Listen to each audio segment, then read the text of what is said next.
Welcome back to our REIQA Real Estate Education Program.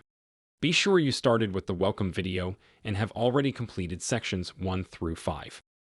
In section 6, we will cover all about a real estate deal flow and discuss from the point of finding a property all the way through closing on the deal, including skip tracing, negotiations, contracting, escrow, and closing.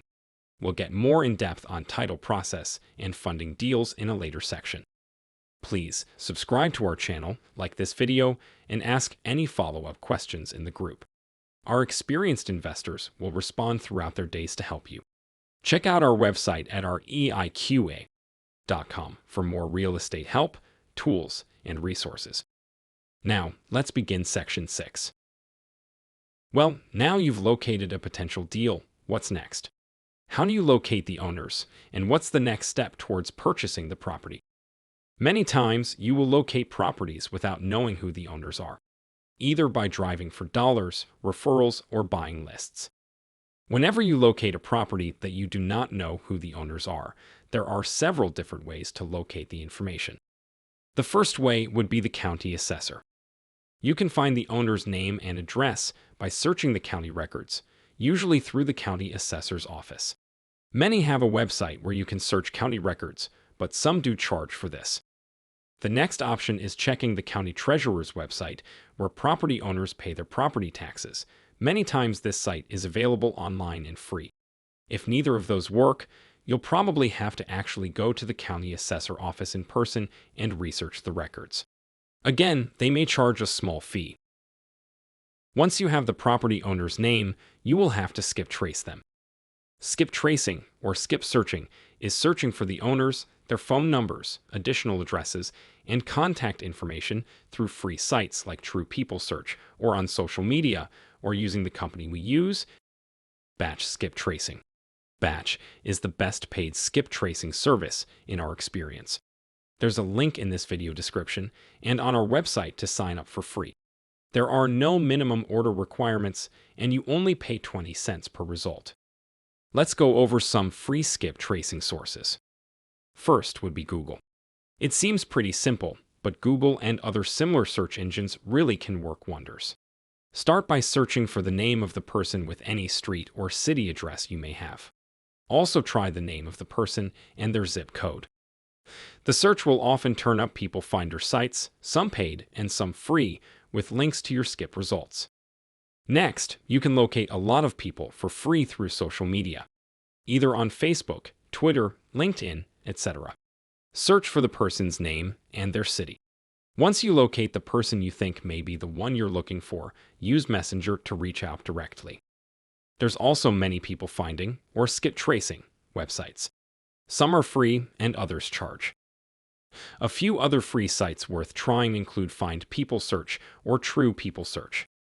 There are an infinite number of sites that will provide a detailed report for a fee, and many others that offer monthly or annual subscriptions. Again, we prefer batch skip tracing.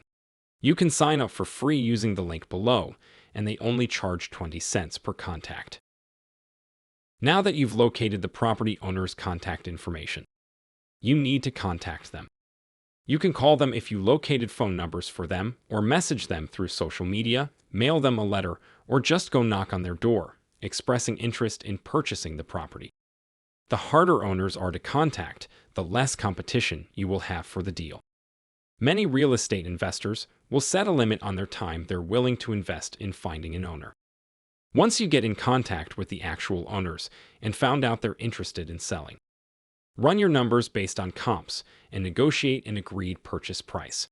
You may need to go to the property and walk it to estimate needed repairs or have a contractor walk it with you.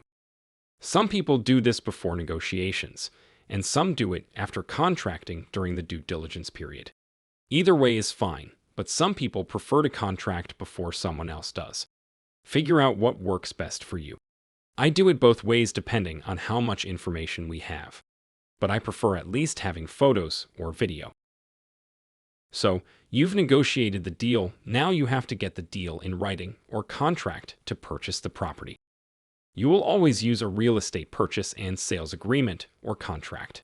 This can be done in person or electronically using Loop or DocuSign. We used .loop. I believe they still offer it for free if you only do a limited number of deals per month. So, the contract will need to be signed by both you as the buyer and them as legal sellers. There's a sample contract on the REIQA website, but I recommend either having an attorney prepare one for you, or at least review the one you use, just to make sure any local state law requirements are included. Also, if you need to make any changes after a contract is signed, you will need to use an addendum. There's a sample on the website as well. This can be used if changing the price, terms, or closing date. Anything that needs to be changed. So, after you get the contract signed by all parties, you need to open escrow by sending a copy of the contract to a title company, escrow agent, or closing attorney, depending on your state and how you close. You will also need to include a check for any earnest money that was offered in the contract.